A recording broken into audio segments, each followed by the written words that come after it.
pleasure to present to you Dr. Martin Luther King, Jr.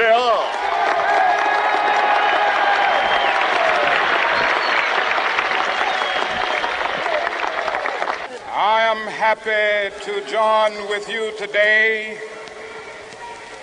in what will go down in history as the greatest demonstration for freedom in the history of our nation.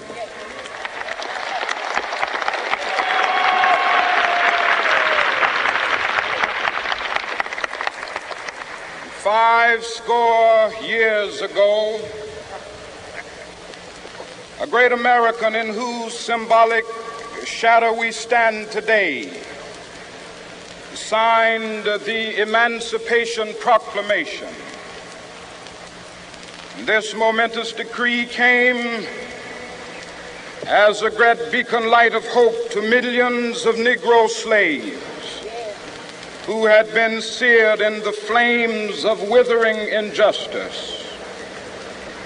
It came as a joyous daybreak to end the long night of their captivity. But 100 years later, the Negro still is not free.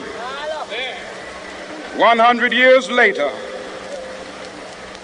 the life of the Negro is still sadly crippled by the manacles of segregation and the chains of discrimination. 100 years later, the Negro lives on a lonely island of poverty. I have a dream that one day this nation will rise up and live out the true meaning of its creed. We hold these truths to be self-evident, that all men are created equal.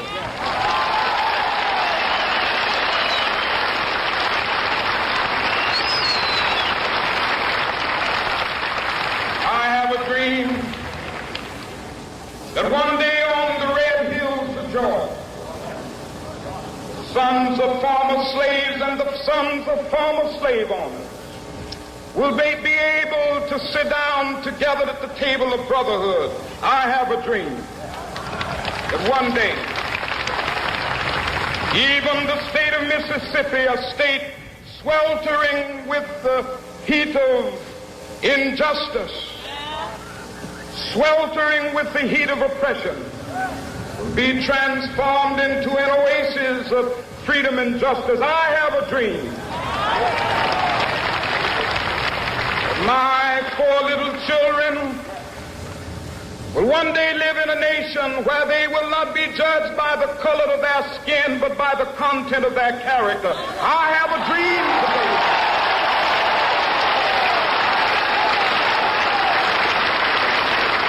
I have a dream that one day, down in Alabama, with its vicious racists, with its governor having his lips dripping with the words of interposition and nullification. One day right there in Alabama, little black boys and black girls will be able to join hands with little white boys and white girls as sisters and brothers. I have a dream today.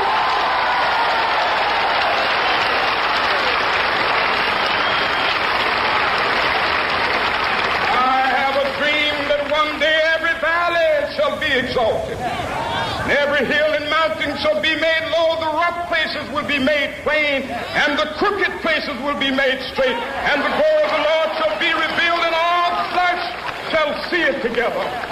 This is our hope. This is the faith that I go back to the South with.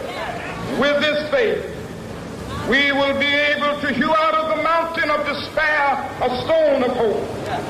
With this faith, we will be able to transform the jangling discords of our nation into a beautiful symphony of brotherhood. With this faith, we will be able to work together, to pray together, to struggle together, to go to jail together, to stand up for freedom together, knowing that we will be free one day.